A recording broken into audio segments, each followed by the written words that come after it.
holding an undated, and you know, if I've tried to teach my children anything, it's always date any letter you write. But this is an undated letter, and an excellent letter, from Galen, where he had a few minutes at the office and wanted to drop me a line to suggest some memos to file that I can consider as I play with my new machine. At that time, my new machine, Galen's just turning down the volume on Stab and Matter by Rossini, my favorite music. Anyway, Galen felt I should record something on my new machine. My new machine at that time was an electronic typewriter. I still believe we should get a video camera and get you actually telling the story. But getting them on paper is a good first start. Well, the first start never got off. Yes, it did. I sent something out. I sent out what the church means to me, I think.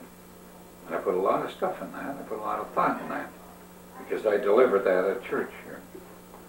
But here it goes, and Galen has a list here of about 20 different topics that I could talk about. And his first one is Pierre Weisenberger's car, however he spells his name, and Sir Arthur Currie. Well, there's no relationship between Sir Arthur Currie and Pierre Weisenberger. I'll talk first about Sir Arthur Currie. Sir Arthur Currie was the best man at the wedding of Dr.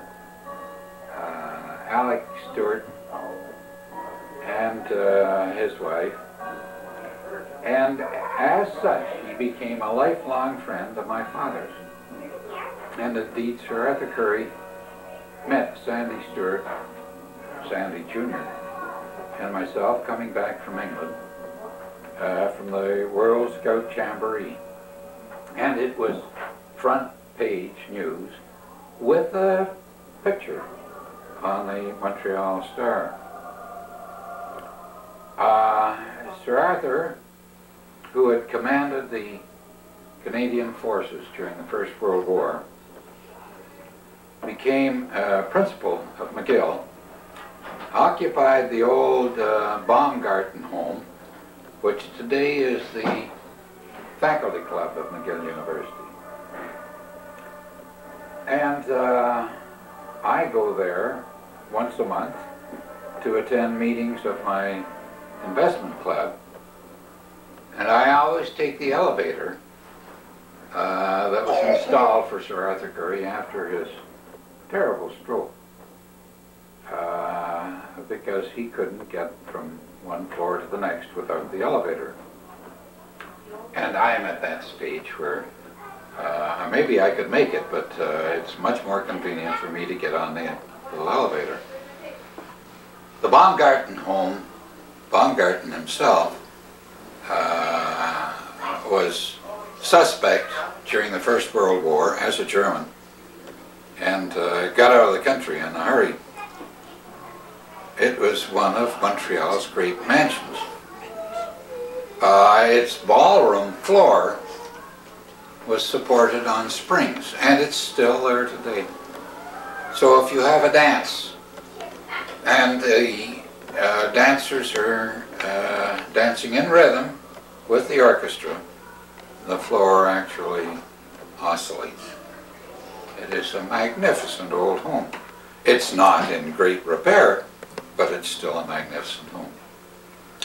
Now, Sir Arthur Currie, because he was a friend of my father's, had me, while he was principal of McGill, had me at his home for lunch a number of occasions, and whenever my father was in town, always made sure that he had a dinner with Lady Currie and Dad and myself and other guests.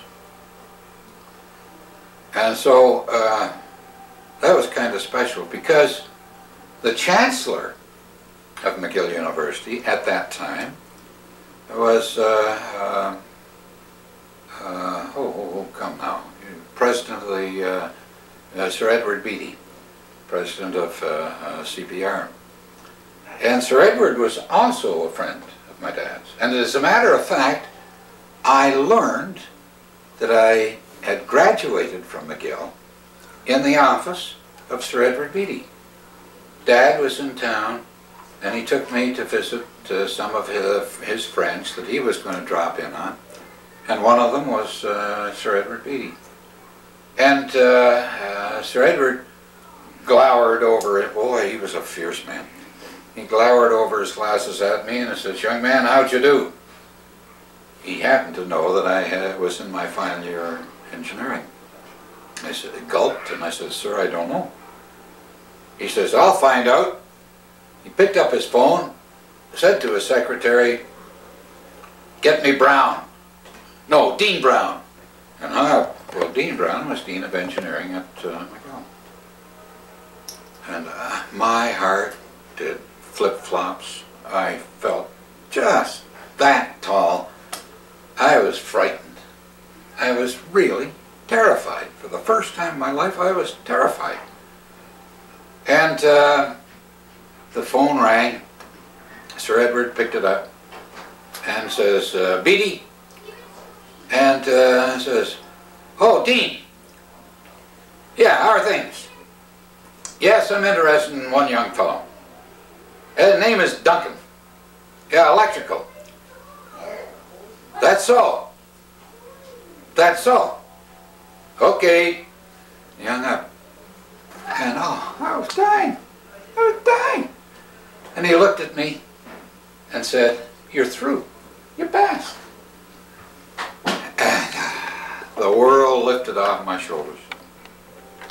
So I had the fortunate experience of going through McGill as a personal acquaintance of both the Chancellor and the Principal. And that, thanks to your granddad, because he was a personal friend of both of them.